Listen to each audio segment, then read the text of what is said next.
Bismillahirrahmanirrahim. Assalamualaikum warahmatullahi wabarakatuh. Ya, selamat pagi, selamat berbahagia untuk kita semua. Ya, pada pertemuan kali ini, mohon maaf karena kesempatan kita bertemu waktunya sangat mepet dan sebentar lagi kita akan melaksanakan UTS. Jadi, saya mohon maaf untuk materi bab 2 dan juga bab 3 dari teks eksposisi dan juga anekdot kita akan bahas melalui online saja. Dan untuk pertemuan atau perjumpaan tatap muka pada minggu depan kita akan laksanakan. Jadi persiapan untuk UTS kita akan mengambil 3 materi. Yang pertama ada teks LHO, lalu ada teks posisi, dan juga yang terakhir ada anekdot. Itu akan menjadi materi untuk UTS berikutnya. Jadi saya akan membahas tentang 2 bab pada pertemuan kali ini. Semoga teman-teman betah untuk mendengarkan dan juga teman-teman bisa memahami apa yang saya sampaikan. Kalau misal ada yang kurang paham, bisa disampaikan di kolom komentar atau di classroom. Baik, begitu saja.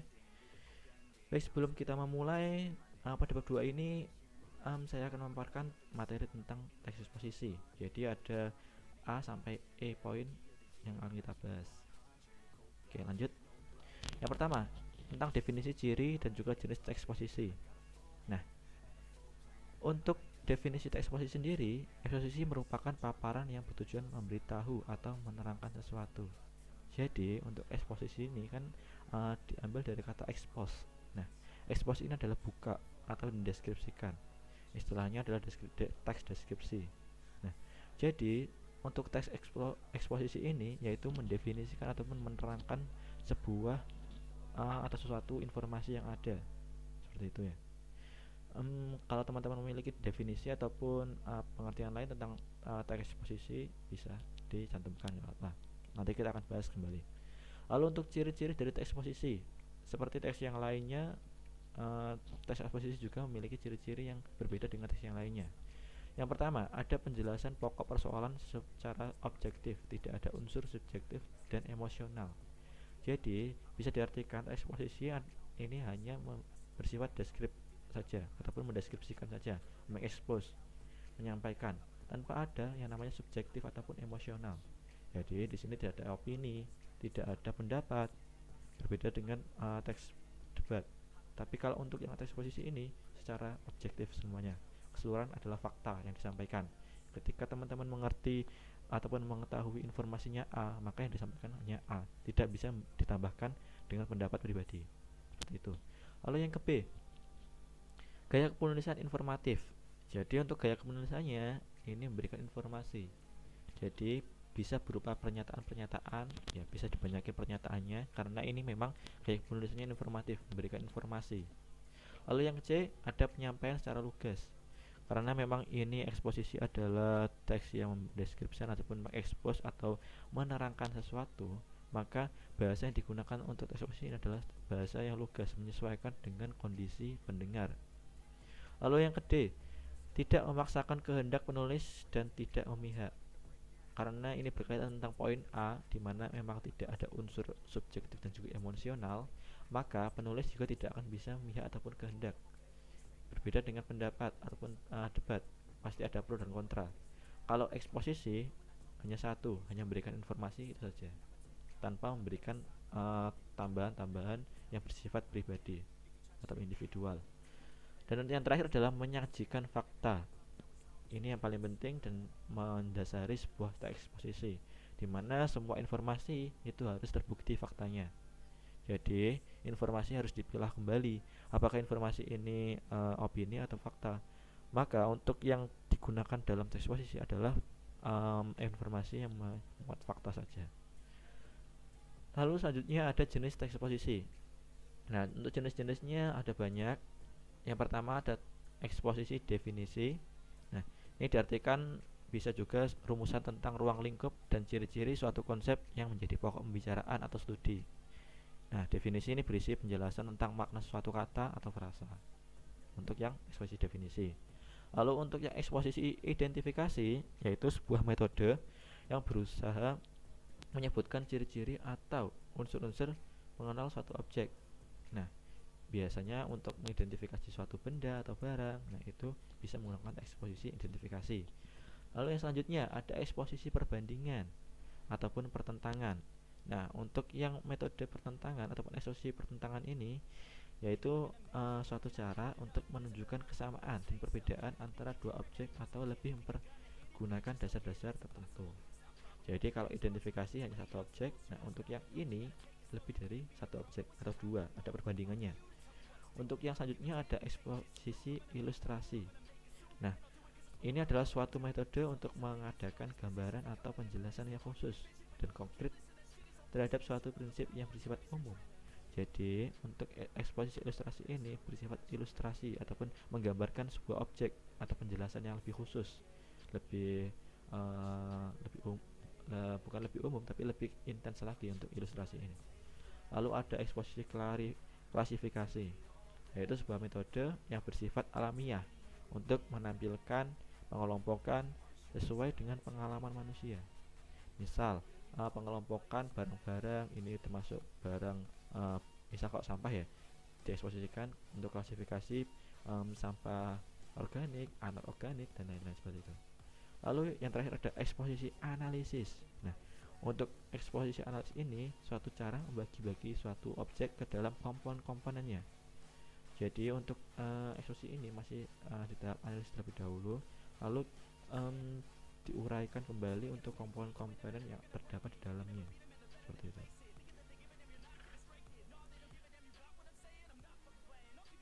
Selanjutnya di poin B, yaitu tentang identifikasi teks eksposisi.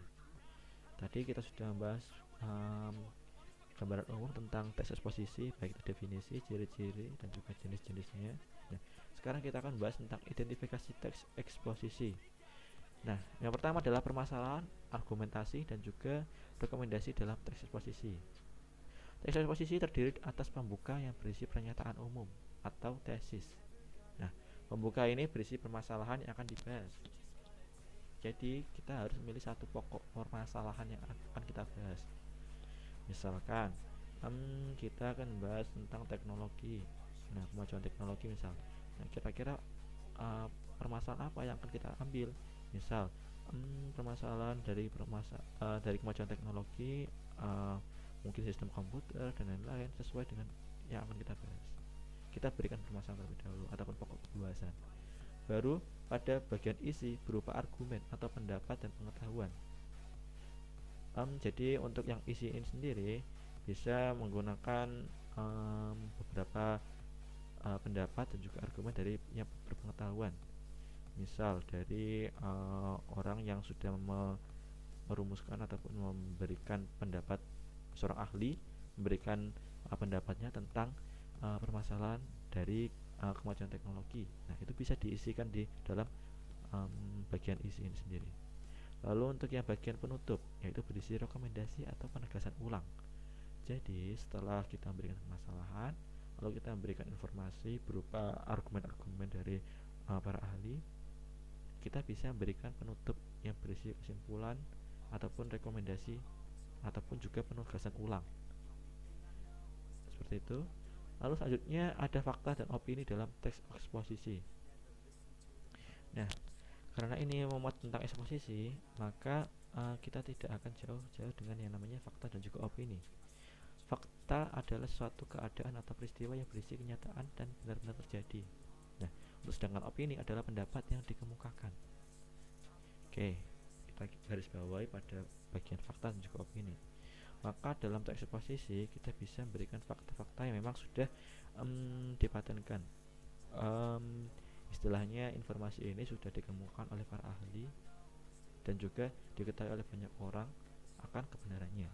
Nah, untuk opini sendiri ini bukan opini yang masih belum fakta ataupun masih belum terbukti kejelasannya, tetapi untuk opini sendiri ini adalah pendapat yang dikemukakan oleh seorang yang memiliki mungkin pengaruh, seperti misal wali kota ataupun orang-orang ilmuwan dan lain-lain. Nah, itu bisa memberikan opini pendapat yang itu masih sejalan dengan fakta yang ada. Istilahnya enggak fiksi lah, masih opini, pendapat yang dikemukakan masih kuat. Itu bisa kita masukkan ke dalam teks eksposisi. Lalu untuk yang C, pengembangan isi teks eksposisi. Untuk pengembangan sendiri ini ada penyusunan argumen berdasarkan tesis. Jadi tesis itu adalah bagian pembuka teks eksposisi. Nah, untuk tesis ini berisi pernyataan pendapat. Pernyataan dalam tesis merupakan gagasan pokok dari suatu teks eksposisi. Gagasan pokok tersebut dapat dikembangkan dengan beberapa argumen yang jelas. Jadi dari awal kan untuk teks eksposisi sendiri berupa penyusunan gagasan pokok terlebih dahulu.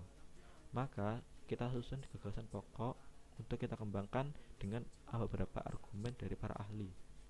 Seperti itu. Lalu yang kedua ada penyampaian kembali isi teks eksposisi. Nah, cara penyampaian kembali ini untuk teks dengan membuat gagasan penjelas dari setiap kalimat utama yang terdapat pada teks eksposisi. Jadi setelah kita memberikan pernyataan-pernyataan terkait tentang pokok bahasan yang akan kita bahas, nah setelah itu kita berikan penjelas-penjelas yang ada. Jadi ada satu kalimat memberikan pernyataan, mungkin di bawahnya lagi ada 2 atau 3 kalimat yang berisi tentang penjelas ataupun menjelaskan situasi atau kondisi yang ada. Misalkan kalau ada kalimat tentang dorong pertumbuhan ekonomi dengan teknologi digital gitu ya. Nah, untuk yang kalimat pertama bunyinya adalah pemerintah Indonesia menempati posisi ketiga sebagai negara dengan pertumbuhan ekonomi tertinggi setelah Cina dan India. Nah, setelah kalimat itu kita bisa berikan kalimat penjelasnya. Nah, pemerintah Indonesia mencanangkan visi untuk menjadi negara dengan pertumbuhan ekonomi digital terbesar di Asia Tenggara pada tahun 2020 mendatang atau selanjutnya. Jadi untuk melihat isi dari teks eksposisi mudah. Biasanya untuk kalimat pertama itu berisi tentang pernyataan yang ada. Lalu untuk yang kalimat berikutnya itu baru untuk deretan penjelasnya. Seperti itu. Lalu yang ada bagian D. Untuk yang D sendiri kita akan bahas tentang struktur dan kebahasaan teks eksposisi.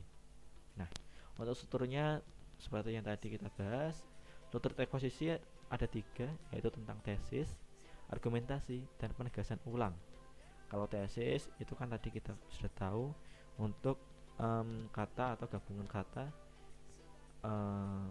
mohon maaf, itu untuk yang tadi bahasannya. Jadi untuk tesis sendiri itu kan berusi pendapat atau opini yang menjadi pokok pembicaraan dalam satu teks eksposisi. Jadi kita memberikan pernyataan-pernyataan dari para ahli yang membicarakan sebuah permasalahan. Ya, lalu baru untuk yang tahapan kedua di tahap argumentasi itu menjelaskan pokok permasalahan dibicarakan dalam satu teks eksposisi. Nah, argumentasi ini adalah isi dari teks eksposisi sendiri. Jadi untuk bagian tengahnya itu baru diargumentasikan setelah kita memberikan pernyataan. Lalu untuk yang 3 dan terakhir adalah penegasan ulang. Nah, ini berisi penegasan tentang paragraf sebelumnya yang merupakan bagian dari penutup. Jadi untuk penegasan ulang ini adalah bagian penutup dari teks eksposisi. Lalu untuk kaidah kebahasaan dalam teks eksposisi ada 4. Ada kalimat istilah. Nah, kalimat istilah ini adalah kata atau gabungan kata yang dengan cermat mengungkapkan suatu makna, konsep proses, keadaan, atau sifat khas dalam bidang. Contohnya, digital, terus ada koneksi, ada wifi, ada startup. Nah, itu kata-kata yang masih mungkin belum umum didengar oleh masyarakat, itu bisa kita berikan pada teks eksposisi sebagai kata istilah yang nantinya kita akan berikan penjelasannya terkait makna dari kata-kata tersebut. Lalu yang kedua ada adjektiva. Nah, adjektiva itu adalah kata sifat, kata yang menerangkan nomina, kata benda dan secara umum dapat bergabung dengan kata lebih dan sangat. Nah, contohnya ampuh, canggih, tinggi, baik, cepat, bebas, dan banyak. Jadi kalau pada pengaplikasinya mungkin ya seperti sangat ampuh untuk menggunakan teknologi seperti ini, atau sangat canggih untuk dunia modern menggunakan laptop dengan spesifikasi tinggi. Nah, itu contoh-contoh kata sifat. Lalu yang selanjutnya ada pronomina. Nah, pronomina atau kata ganti adalah jenis kata yang menggantikan nomina atau frasa nomina. Jadi pronomina dapat diklasifikasikan menjadi pronomina persona, pronomina penunjuk, dan pronomina penanya. Jadi kita bisa menggunakan kata ganti sesuai dengan situasi dan kondisi yang ada. Misal Anda, terus kami, kita, dan lain-lain. Menggunakan kata ganti yang sesuaikan dengan dari pokok bahasanya. Lalu yang terakhir ada konjungsi. Nah, konjungsi ini adalah kata yang digunakan untuk menghubungkan satu unsur dengan unsur lainnya. Jadi untuk konjungsi ini ada beberapa jenis, yaitu ada konjungsi antar kalimat, ada juga konjungsi subordinatif, dan juga konjungsi korelatif. Disesuaikan saja dengan apa yang akan kita sambungkan. Misal dan ada ada terus atau lain-lainnya. Itu semua kata sambung yang dimana bisa kita muat di dalam teks posisi. Mohon maaf. Selanjutnya dan yang terakhir pada tahap penyusunan teks eksposisi. Ya. Karena kemarin kita di pertemuan yang telah lampau kita membahas tentang teks LHO. Ya, jadi teks eksposisi juga terdapat langkah-langkah dalam penyusunan teks eksposisi. Untuk yang pertama, menentukan topik. Ya, seperti semua kita ketika ingin menulis pasti yang namanya menentukan topik. Kita pilih terlebih dahulu topik yang akan kita bahas, kira-kira apa yang menarik untuk kita berikan informasinya dan kita muat dalam teks eksposisi. Kita ambil satu topik untuk kita buat teks eksposisi. Setelah itu, yang kedua menentukan tujuan penulisan. Setelah kita mendapatkan topik yang akan kita bahas, kita tentukan tujuannya. Entah itu kita memberikan tujuannya hanya untuk memberikan informasi, atau kita memberikan wawasan yang lebih luas tentang pengertian, definisi, ataupun jenis-jenis dan lain-lain. Nah, itu bisa kita muat dalam tujuan penulisan. Lalu yang ketiga, ada yang membuat kerangka teks. Kerangka teks ini sangat penting kaitannya tentang menulis eksposisi, di mana ketika sebelum kita menulis teks eksposisi, kita harus membuat mungkin ancang-ancang ataupun gambaran umum terkait teks eksposisi yang akan kita buat, mulai dari per poin ataupun per subbab kalau misal teks eksposisinya banyak. Jadi kita mungkin dari per poinnya, mungkin poin A tentang menerangkan tentang definisi, lalu untuk yang poin B mengenai tentang jenis-jenis, dan untuk yang poin seterusnya kita bisa sesuaikan seperti itu. Nah, untuk kerangka ini sendiri fungsinya agar kita lebih memudahkan kita dalam menulis teks eksposisi, agar pembahasan kita tidak melebar panjang dan juga lebih terfokus pada topik yang kita bahas. Lalu yang keempat, mengembangkan gagasan pokok dan gagasan penjelas. Setelah ada yang namanya gagasan pokok dan gagasan penjelas, kita kembangkan. Tadi mungkin hanya berapa kalimat saja untuk gagasan pokok ataupun pernyataan umumnya hanya satu kalimat. Nah, setelah itu kita bisa memberikan kata penjelas atau gagasan penjelas dan kita kembangkan lagi sesuaikan dengan pokok bahasanya. Agar apa? Agar yang kita berikan informasi itu lebih lengkap dan juga lebih sesuai. Jadi bisa jadi untuk yang satu gagasan pokok itu bisa memuat berapa gagasan penjelas, baik itu 3 ataupun 4. Lalu yang terakhir dan yang kelima adalah menuliskan teks eksposisi secara padu. Jadi karena teks eksposisi ini dibagi menjadi beberapa paragraf, maka untuk eksposisi ini usahakan secara padu ataupun secara lengkap dan juga cocok, mulai dari urutan hingga kepaduan, baik itu penulisan ataupun kebahasaan. Jadi usahakan secara strukturnya saja sudah cukup, itu sudah cukup baik, baik itu dari deretan penjelas ataupun gagasan pokoknya ataupun penutupnya, itu harus urut. Lalu untuk yang penyuntingan teks eksposisi, penyuntingan ini adalah cara atau proses pembuatan penyuntingan. Nah, kegiatan penyuntingan ini dilakukan setelah kita membuat teks eksposisi.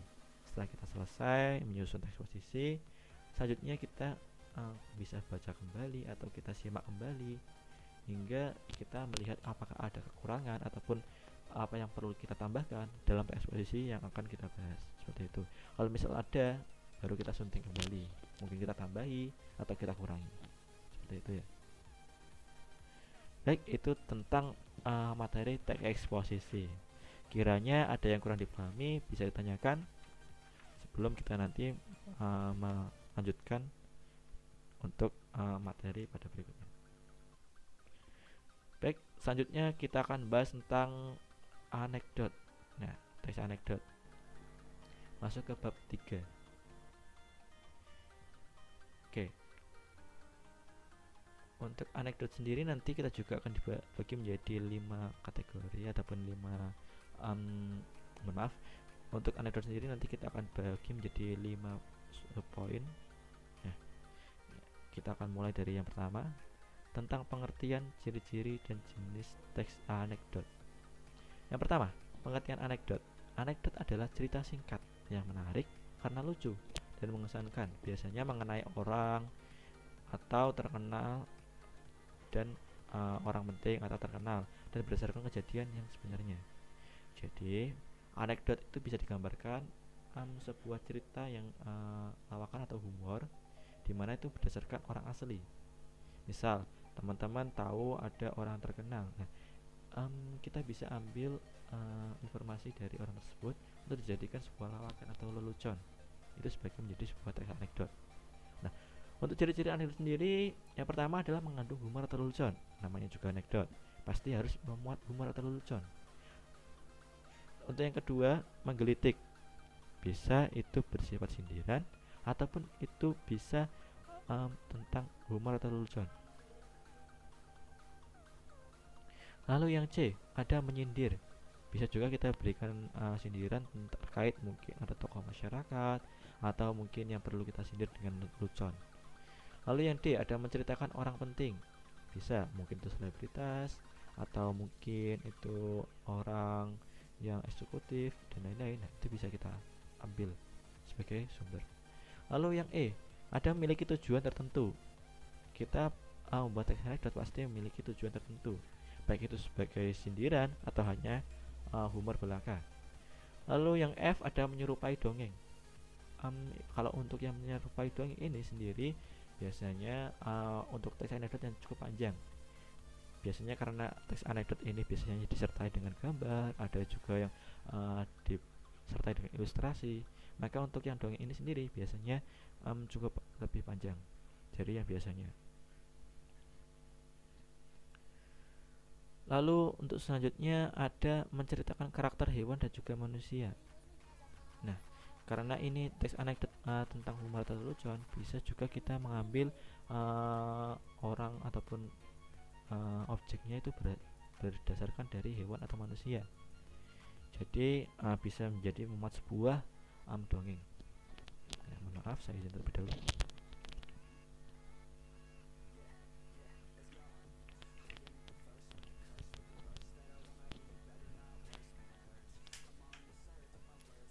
Baik, itu untuk tentang ciri-ciri anekdot. Lalu selanjutnya kita akan bahas tentang jenis-jenis teks anekdot. Nah, untuk teks anekdot ini dibagi menjadi 3 berdasarkan sifat peristiwa, terus tokoh dan juga tujuan. Untuk sifat peristiwa, jadi untuk sifat peristiwanya apakah memang itu peristiwanya dibagi menjadi anekdot fiksi atau non fiksi. Nah, kita akan bahasnya per satu-satu ya. Untuk sifat peristiwa itu bagi menjadi 2. Anekdot itu apakah non fiksi atau fiksi. Nah, kalau non fiksi, apakah anekdot yang menceritakan peristiwa nyata dengan tokoh dan juga latar sebenarnya. Nah, kalau yang fiksi, ini anekdot yang menceritakan kisah fiksi atau khayal. Nah, bisa berupa dongeng ataupun fabel tentang tokoh-tokoh manusia, itu bisa juga. Lalu yang kedua, berdasarkan tokoh. Nah, yang dibagi lagi menjadi beberapa. Ada anekdot yang berdasarkan dengan tokoh terkenal, seperti tokoh-tokoh terkenal. Kalau yang non fiksi ada juga yang juga terkenal juga fiksi, seperti kalau cerita rakyat itu juga bisa masuk dalam fiksi. Kalau non fiksi berarti memang dia kisah nyata yang ada orangnya asli. Lalu yang kedua ada anekdot sufi. Anekdot sufi ini adalah anekdot yang menceritakan kisah-kisah sufi atau pemuka agama, itu juga bisa. Lalu untuk yang ketiga ada anekdot binatang, dimana itu berupa anekdot yang menggunakan tokohnya adalah seorang binatang seperti cerita. Nah, itu juga bisa. Lalu yang ketiga berdasarkan tujuan. Nah, untuk tujuan ini ada beberapa. Yang pertama adalah untuk mengkritik. Yang kedua ada anekdot nasihat, dimana itu memberikan nasihat. Ada anekdot hiburan, untuk hanya sekedar memberikan hiburan saja juga bisa seperti itu. Itu untuk pengertian ciri-ciri anekdot. Lalu yang B, tentang mengevaluasi makna tersirat dalam teks anekdot. Karena di sini ada bisa memuat sindiran, melakukan humor, maka pasti untuk teks anekdot itu memiliki makna tersirat di dalam sebuah teks tersebut. Makna tersirat itu adalah makna yang terkandung di dalam sebuah teks yang tidak secara langsung diungkapkan oleh penulis. Nah, untuk mendata pokok-pokok isi dalam teks anekdot, kita bisa menggunakan pokok-pokok isi dalam teks anekdot. Nah, apa saja? Yang pertama adalah apa. Ya apa ini biasanya kata tanya yang digunakan untuk menanyakan nama, jenis ataupun sifat. Nah, untuk pada teks anekdot ini, katanya apa digunakan untuk mengidentifikasi peristiwa yang diceritakan. Apa saja yang digambarkan atau yang diceritakan dalam teks anekdot, seperti itu ya. Lalu yang kedua, ada siapa. Nah, siapa saja tokoh-tokoh yang ada di dalam teks anekdot atau seperti apa.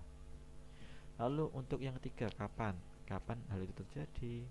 Jadi ini memuat 5W1H tentang apa, siapa, kapan, di mana, mengapa, dan juga bagaimana. Itu untuk mendata pokok-pokok isi dalam teks anekdot. Setelah kita mendapatkan data-data yang ada, lalu yang kedua adalah mengidentifikasi makna tersirat dalam teks anekdot. Ada cara mengidentifikasi makna tersirat dalam teks anekdot. Ada 3 cara. Yang pertama, membaca teks anekdot dengan seksama. Kita baca terlebih dahulu dengan secara seksama dari awal hingga akhir, barulah kita akan mengetahui maknanya apa. Lalu yang kedua, menganalisis pesan, kritik ataupun nasihat dengan penilaian tindakan ataupun dialog yang disampaikan tokoh. Karena ini berisi cerita, bisa juga, maka kita juga harus bisa melihat apa yang disampaikan oleh tokoh-tokoh yang berdialog dalam teks anekdot tersebut. Baru kita bisa mengambil ataupun menganalisis pesan ataupun nasihat yang disampaikan.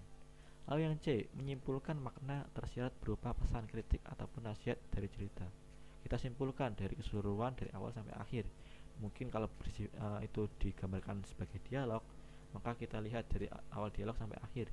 Kira-kira apakah ada yang bersifat itu menyindir atau memberikan nasihat atau memberikan humor. Nah, itu bisa kita simpulkan maknanya. Lalu selanjutnya adalah konstruksi makna tersirat dalam teks anekdot.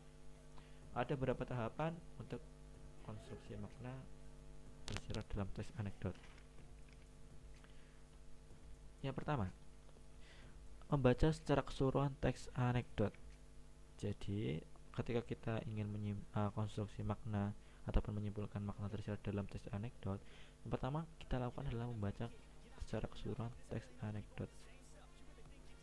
Setelah kita membaca, yang kedua adalah memahami unsur-unsur teks anekdot. Setelah kita membaca keseluruhan, kita pahami unsur-unsur yang ada di dalamnya, baik itu tokohnya, baik itu ceritanya, tentang gagasan pokoknya, sampai keseluruhan mendetail tentang teks anekdot. Baru untuk yang ketiga, kita menangkap aspek lucu, apakah itu lucu, humor, konyol, atau jengkel dalam teks anekdot. Karena ini mungkin bisa berupa sindiran, maka kita mungkin bisa lebih mudahnya menggarisbawahi pada kalimat ataupun bagian humor. Biasanya karena di dalam teks anekdot makna tersirat itu pada bagian yang paling lucu. Biasanya seperti itu. Maka kita bisa garisbawahi di dalam hal itu. Lalu yang keempat, menangkap makna tersirat berupa kalimat sindiran atau amanat dari teks anekdot tersebut. Setelah kita mengetahui, kita garisbawahi mana bagian yang lucu ataupun bermakna sindiran, baru kita tangkap, kita artikan maknanya seperti apa. Apakah menyindir, apakah memberikan makna berupa amanah, seperti itu. Selanjutnya yang D, ada menganalisis struktur dan kebahasaan teks anekdot. Nah, untuk struktur teks anekdot sendiri dibagi menjadi 5. Yang pertama adalah abstrak. Nah, abstrak ini berupa kalau abstrak ini berupa gambaran umum ataupun awalan bagi teks anekdot. Jadi yang adalah sebuah pengantar kalimat di mana tidak to the point pada langsung contoh lucunya, tapi kita memberikan gambaran awalnya saja. Kalau istilahnya dalam dongeng itu adalah pembukaannya. baru perkenalan tokohnya. Lalu untuk yang kedua, B, orientasi. Nah, orientasi ini bagian pengenalan ataupun penjelasan. Setelah kita memberikan abstrak pada mungkin ada latar belakangnya atau kondisinya, situasinya, baru orientasi ini bisa kita mengenalkan tokoh-tokohnya. Dan untuk yang C, krisis. Nah, krisis ini baru pada klimaks ataupun pokok permasalahannya. Kalau mungkin mau menyindir orang, maka pada kasus apa orang tersebut yang bisa kita sindir. Nah, itu kita maknai pada bagian krisisnya. Dan untuk yang D, reaksi. Baru untuk yang D ini kita berikan reaksi yang bisa mengungkapkan sebuah kelucuannya ataupun humornya di sini. Nah, untuk anekdot sendiri, lucu humor itu bisa termuat pada bagian krisis atau reaksinya. Biasanya pada reaksi itu lebih banyak karena bersifat pertentangan dengan era krisisnya. Mohon maaf, pada bagian krisisnya. Dan untuk yang terakhir ada kode. Nah, kode ini baru yang namanya untuk bagian penjelasnya ataupun bagian kesimpulan dari mungkin kalau itu bersifat amanat ataupun sindiran, itu kode yang akan menjelaskan di bagian akhirnya. Yang biasanya ketika kita membaca secara keseluruhan, kita akan mengerti maknanya pada bagian kodenya. Seperti itu. Itu untuk struktur teks anekdot. Lalu untuk yang selanjutnya ada kebahasaan dalam teks anekdot. Nah, untuk pembahasannya sendiri bisa menggunakan yang pertama adalah kalimat retoris. Nah, kalimat retoris ini adalah kalimat pertanyaan yang tidak ditunjukkan untuk mendapatkan jawaban. Ya, jadi pertanyaan-pertanyaan tersebut dimaksudkan agar membaca merenungkan masalah yang ditanyakan, sehingga tergugah untuk berbuat sesuatu atau mengubah pandangannya. Jadi kalimat retoris ini pertanyaan yang tidak menginginkan jawaban, tapi hanya bersifat menyelekit lah istilahnya, hanya menyindir. Jadi seperti itu untuk memberikan pemahaman tentang pandangannya. Lalu ada menggunakan konjungsi waktu. Konjungsi waktu ini apa itu? Adalah yang berfungsinya menjelaskan waktu kejadian dalam anekdot. Jadi konjungtor yang digunakan bisa seperti kata-katanya adalah kata sejak, terus ada kata sewaktu, ketika, tatkala, atau setelah, sudah, dan lain-lain. Itu kita bisa menggunakannya. Lalu selanjutnya ada kalimat tanya. Kalimat tanya ini biasa kita ketahui kalau ada dialog dalam teks anekdot yang fungsinya biasanya menanyakan tentang informasi ataupun kondisi dari lawan main atau lawan bicaranya, seperti itu. Lalu untuk yang D, menggunakan kalimat imperatif. Nah, kalimat imperatif ini kalimat perintah yang bisa berisi perintah, permohonan, ajakan, larangan ataupun pembiaran. Ya, bisa tentang perintah atau suruhan, bisa tentang permohonan, bergantung dengan kondisinya. Apakah itu dialog dari satu orang ke orang lain itu apakah memerintah ataupun meminta. Lalu yang E dan yang terakhir adalah menggunakan kalimat seru. Karena pada teks anekdot ini banyak menggunakan dialog-dialog, maka biasanya tidak luput dengan kata kalimat seru yang berisi kata perintah sesuai dengan kalimat imperatif yang tadi. Nah, kalimat seru ini kalimat yang isinya mengungkapkan kekaguman perasaan juga bisa, karena rasa kagum berhubungan dengan sifat, kalimat, atau bentuk dari kalimat statis. Nah, biasanya kalimat seru ini juga disebut kalimat interjeksi. Selanjutnya bagian terakhir yaitu menyusun teks anekdot berdasarkan struktur dan juga kebahasaan. Untuk yang pertama, menyusun teks anekdot dengan pola berbeda. Nah, untuk polanya dibagi menjadi ada 4 pola. Yang pertama, membaca isi anekdot dengan seksama terlebih dahulu, langkah-langkahnya. Lalu yang B, memahami jalannya cerita. Yang C, ada mencatat unsur-unsur pokok anekdot. Dan yang D, ada menceritakan kembali dengan pola. Nah, setelah kita membaca dengan seksama, kita pahami isinya, kita berikan catatan-catatan unsur-unsur yang mengandung pokok bahasan di dalam teks anekdot tersebut, baru kita ceritakan kembali dengan pola yang berbeda dengan apa yang ada pada unsur awalnya, seperti itu. Lalu yang kedua, menyusun teks anekdot. Nah, menyusun ini dapat dibuat dengan langkah-langkah ya seperti berikut. Ada 5 langkah. Yang pertama, mengamati lingkungan sekitar. Kira-kira apakah ada tokoh-tokoh ataupun cerita yang bisa kita bahas menjadi sebuah lelucon ataupun humor yang bersifat teks anekdot, atau entah itu berupa sindiran ataupun amanat. Lalu yang kedua, menentukan tema anekdot yang ingin dibuat. Kalau misal lingkungan sekitar kita yang kita dapatkan adalah temanya politik, berarti tema yang akan kita bahas adalah tentang politik.